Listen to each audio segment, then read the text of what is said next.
So hiking and trekking was something that I started when I was very small, and it was my father who actually instilled this in me and got me into this. This is the one thing that the two of us used to do together.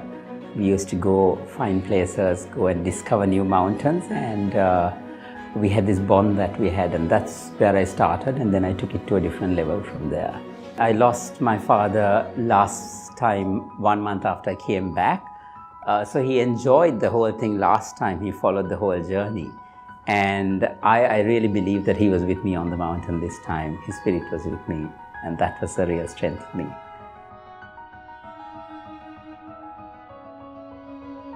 I think once I got to the summit, what I saw was just amazing. I saw the sun rising. It comes in a line because everything is very dark, and then it turns orange.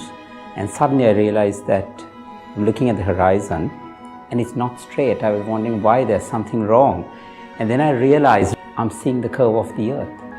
And that was the most spectacular thing. I was in awe. I thought, how many people have actually seen this? And that was something that really fascinated me.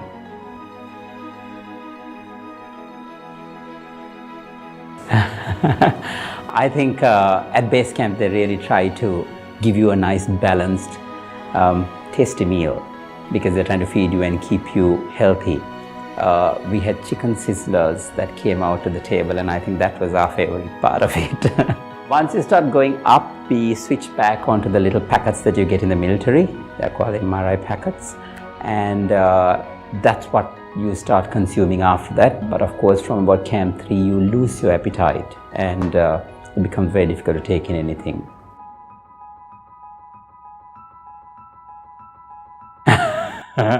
I actually sent pictures of my tent because you make it cozy. That becomes your home for 6 weeks. So you have to make it comfortable. I used to always keep it neat and tidied. Everything was in place, and I knew exactly where everything was. And we make it as warm as we can with our sleeping bag. So yeah, you try and make it as cozy as possible. So I think we all know that death is a reality on Everest, and we all talk about it. We know the figures, but once you actually face death, when you actually see it face to face, when you see others lose their lives on the mountain, there's a huge impact, and that really hits you hard, and you realize that this could happen to you, this could be you lying there. So I think that is one of the scariest things.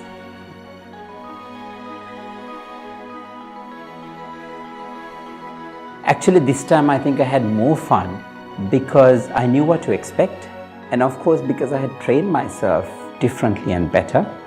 I was climbing better, so I was able to enjoy the climb a lot more, and I just took everything in as I went up from one stage to another.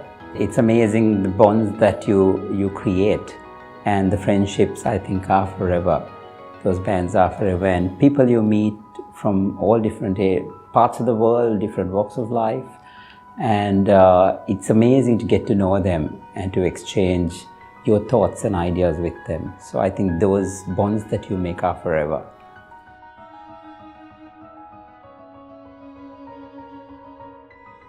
It took me a little while to realize. Yeah, first thing I did was I hugged my Sherpa and said thank you, and I just broke down at that point. Yeah, and then I had to really look around and think to myself that this is the top of the world. There's nowhere else to go. You look around and there's nowhere else to go. It's all down. So it takes a little while for it to sink in that this is it. You've done it.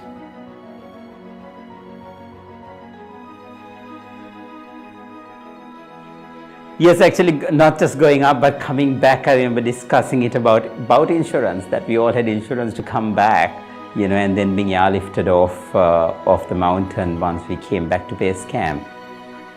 It was comforting to know that there was this, you know, AIA was there behind me right throughout the journey.